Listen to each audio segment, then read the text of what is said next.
अस्सलामुअलैकुम जी, कैसे हैं आप लोग। तो आप देख रहे हैं हमारा YouTube channel cooking with Meera style. तो आज मैं लेकर आई हूँ आप लोगों के लिए बहुत ही मज़ेदार सा देगी कोरमा, जो कि बहुत बनाने में बहुत ज़्यादा इजी और बहुत ही ज़्यादा टेस्टी बन के रेडी होता है और झटपट से बन जाता है। तो चलिए रेसिपी स्टार्ट कर लेते हैं। सबसे पहले मैंने दो बिग साइज़ की प्याज ले ली थी, इसको बारीक सा काट लिया था। एक ही साइज़ की काटनी है ताकि फ्राई ये बहुत अच्छे से हो।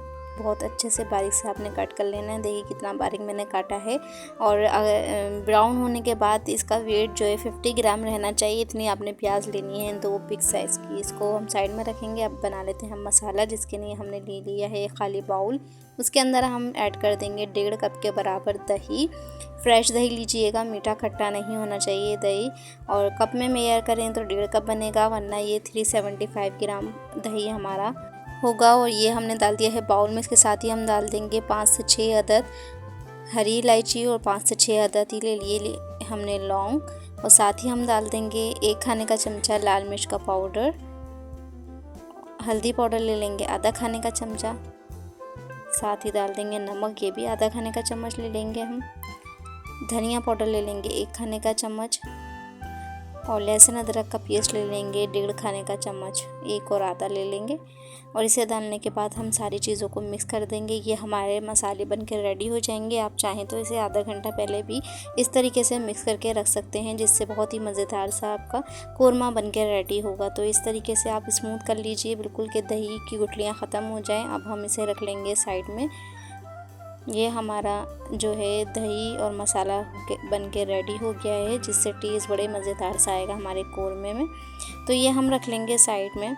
अब हम देख लेते हैं मटन हमने ले ली है आधा किलो। ये देखिए मैंने मिक्स मटन ली है, हड्डियों के साथ गोश्त लिया है। अच्छे से इसको वॉश कर लीजिएगा। आप चाहें तो चिकन और बीफ से भी बना सकते हैं, जो आपको पसंद हो वो आप ले सकते हैं मीट। तो चलिए अब रेसिपी स्टार्ट कर लेते हैं। सबसे पहले हम ये डाल देंगे 250 ग्राम के बराबर ऑयल, क्योंकि हमने इसमें करना है प्याज को ब्राउन, तो ऑयल हमारा ज़्यादा जाएगा। और साथ ही हम डाल देंगे प्याज अपनी, जो हमने इक्वल सी कटिंग करके रखी थी, बहुत ही बारीक सी। एक ही साइज़ की प्याज सारी ही कट कर ली थी। और इसको हम फ्राई करेंगे। फ्राई इतना करेंगे कि इस पर गोल्डन सा कलर आ जाए खूबसूरत सा। फिर हम इसे निकाल लेंगे, क्योंकि हम ये एंड में ऐड करेंगे। तो ये देखिए कितना खूबसूरत सा कलर आ गया है प्याज पे।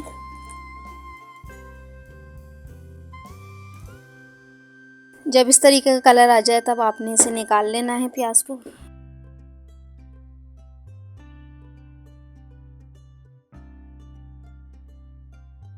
जब ये ठंडी हो जाएगी ना, तो इसका कलर खुद ही डार्क हो जाता है। बहुत ज़्यादा डार्क करके नहीं निकाला करें प्याज को, क्योंकि वो बहुत ज़्यादा करवाहट आ जाती है उसके अंदर। और ये कलर भी इसका बहुत ज़्यादा काला पड़ जाता है ठंडा होने के बाद, क्रिस्पी होने के बाद। तो देखिए अब ये जो ऑयल लिया था ना मैंने, इसमें से थोड़ा सा ऑयल कम कर लिया। इसी के अंदर हम डाल देंगे दही वाला मिक्सचर जो हमने रेडी करके रखा है। इसमें सारे ही मसाले ऐड करके रखे हैं। बस यही मसाले जाते हैं इसमें, बहुत ज़्यादा मसाले नहीं जाते कोरमे में। बस इसकी टेक्निक होती है कि आपने प्याज जो है ना वो बहुत अच्छे से ब्राउन करनी है, काली नहीं करनी। इसी से प्याज से ही इसका टेस्ट आता है। तो देखिए दही डालने के बाद हम इसे वेट करेंगे बॉयल आने का। फ्लेम को आपने हाई कर देना है ताकि इसमें जल्दी से बॉयल आ जाए। तो देखिए अच्छे से मिक्सिंग करते जाइए। और ये देखिए बहुत अच्छे से बॉयल आ गया है हमारे दही के अंदर। अब आपने क्या करना है, फ्लेम कर लेना है आपने मीडियम टू लो, और इसे फ्राई करना है मसाले को बहुत अच्छे से 10 से 15 मिनट तक, तब तक कि इसमें बिल्कुल ऑयल जो है वो सेपरेट हो जाए और जो हमारे मसाले हैं ना उसका कच्चापन निकल जाए। बहुत अच्छे से मसाले जो है भुन जाएँ, उस टाइम तक आपने इसे फ्राई करना है। तो ये देखिए बहुत अच्छे से मसाले भुन गए हैं, कलर टोटली चेंज हो गया है मसालों का। और इसके अंदर अब हम ऐड कर देंगे मीट हमने मटन का लिया है, आप चिकन या बीफ कुछ भी ले सकते हैं। अब इसे डालने के बाद भी हम 5 मिनट तक बहुत अच्छे से भून लेंगे मीट को भी, ताकि इसकी भी जो हीट है ना वो निकल जाए और ऑयल के अंदर और मसालों के अंदर बहुत अच्छे से मटन जो है ना वो फ्राई हो जाए। तो देखिए कितना खूबसूरत सा कलर आया है। बहुत ज़्यादा मज़ेदार सा ये कोरमा बन के रेडी होता है। देगी कोरमा बना के आप ज़रूर ट्राई कीजिएगा। बहुत ही सिंपल सी रेसिपी है। चिकन में तो ये बहुत ही ज़्यादा जल्दी से बन के रेडी हो जाता है। तो ये देखिए इतना हमने भून लिया कि इसका कलर जो है ना चेंज हो गया, मीट का टोटली चेंज हो गया बहुत अच्छे से। ये इसमें जो हींग है ना वो भी निकल जाती है अच्छे तरीके से भूनने से। तो ये देखिए ऑयल सेपरेट हो गया है और मटन भी हमारा भुन गया। अब हम इसमें 1 कप के बराबर डाल देंगे पानी। इतना पानी डालना है कि हमारा गोश्त जो है ना वो गल जाए, और अच्छे से मिक्सिंग कर देंगे और कवर करके रख देंगे इसे आधे से पौन घंटे के लिए, जब तक कि मीट हमारा गल नहीं जाता। तो ये देखिए कवर करके हम आधे से पौन घंटा रख देंगे तकरीबन जब तक हम अपनी प्याज देख लेते हैं जो हमने ब्राउन करके रखी थी। ये बहुत अच्छे से क्रिस्पी हो गई है और अच्छे से देखिए कलर इसका डार्क हो गया है और कितनी अच्छी सी बहुत अच्छे से क्रिस्पी हो गई। एक और टिप्स देते जाऊँ, अगर आप प्याज ब्राउन करते हैं उसके बाद आप इसे फ्रीज़र में रख दिया करें 5 मिनट के लिए, तो ये और क्रिस्पी हो जाती है। और अगर जब आप इसे फ्राई करें ना तो हल्का सा नमक भी डाल दिया करें फ्राई करते वक्त, तो इस पे कलर बड़ा खूबसूरत सा आता है। तो ये देखिए हम इसे इस तरीके से कूट लेंगे। आपने बहुत ज़्यादा बारीक नहीं कूटना है और ना ही सिल पे से पीसना है, ना ही पीसना है, बस इस तरीके से आपने कूट लेना है मोटा मोटा सा, ताकि फिर जब इसके दाना बनता है ना तो बहुत ही मज़ेदार सा कोरमा बन के रेडी होता है। तो मैं आप लोगों को दिखा देती हूँ कि कितना इसे पीसना है। बस हल्का सा दरदरा सा होना चाहिए, इतना आपने प्याज को कूट लेना है। तो ये देखिए इस तरीके का हो जाना चाहिए प्याज।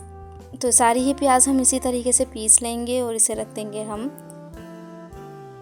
साइड में। ये देखिए जब तक कि हमारा गोश्त गल रहा है। ये देखिए सारी प्याज पीस कर आ गई है। इसी तरीके से आपने कूट लेनी है, पीसनी नहीं है बारीक, ना ही इसमें पानी डाल के पीसना है। तो ये देखिए अब आधा घंटा गुजर गया था, हम चेक कर लेते हैं गोश्त को भी, क्योंकि मटन का गोश्त है तो ये जल्दी ही गल जाता है।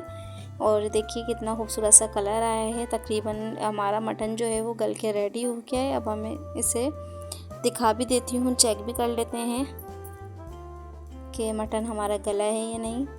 तो ये देखिए माशाल्लाह से बहुत अच्छे से हमारा मटन जो है वो गल के रेडी हो गया है। ये देखिए बहुत अच्छे से ये गल गया था आधे घंटे के अंदर। अब हम इसमें ऐड कर देंगे प्याज जो हमने कूट के रखी है, और इसे डालने के बाद हम फ्लेम को लो टू मीडियम कर देंगे और इसे इस तरीके से चलाएंगे। इस तरीके से चलाने से दाना बहुत अच्छा सा बनता है। पानी आपने बिल्कुल नहीं ऐड करना, अब पानी आपने सिर्फ गलाने के लिए ही इसमें ऐड करना है। और इस तरीके से मिक्सिंग करते जाइए ताकि इसमें दाना बहुत अच्छे से बन जाए। और इसके साथ ही हम ऐड कर देंगे इसमें जायफल जावित्री का पाउडर 1/2 टीस्पून के बराबर, और इसके साथ ही हम डाल देंगे केवड़ा एसेंस 2 से 3 ड्रॉप्स।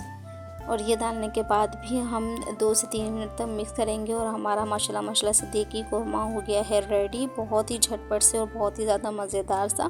फ्रेंड्स अगर आप मेरे चैनल पे न्यू हैं और मेरी रेसिपी फर्स्ट टाइम देख रहे हैं तो मेरे चैनल को सब्सक्राइब और वीडियो को लाइक भी ज़रूर कर दिया करें, बेल आइकन को भी प्रेस कर दिया करें ताकि मेरा हर नोटिफिकेशन आपको फ़ौरन ही मिल सके। और माशाल्लाह से इसका दाना चेक कीजिए कितना ही मज़ेदार सा ये बन के रेडी हुआ है, और लुक में भी देखिए कितना खूबसूरत लग रहा है। टेस्ट इसका इतना ही ज़्यादा मज़ेदार सा था। सिंपल सी रेसिपी है लेकिन बहुत ज़्यादा मज़ेदार सा बनता है। बना के ज़रूर ट्राई कीजिएगा, मुझे कमेंट्स में लाजमी बताइएगा कि आपको मेरी रेसिपी कैसी लगी। बहुत ही मज़ेदार सा हमारा दानेदार मटन का कोरमा बनके रेडी हो गया है। अब हम इसे प्लेटर में निकाल लेंगे।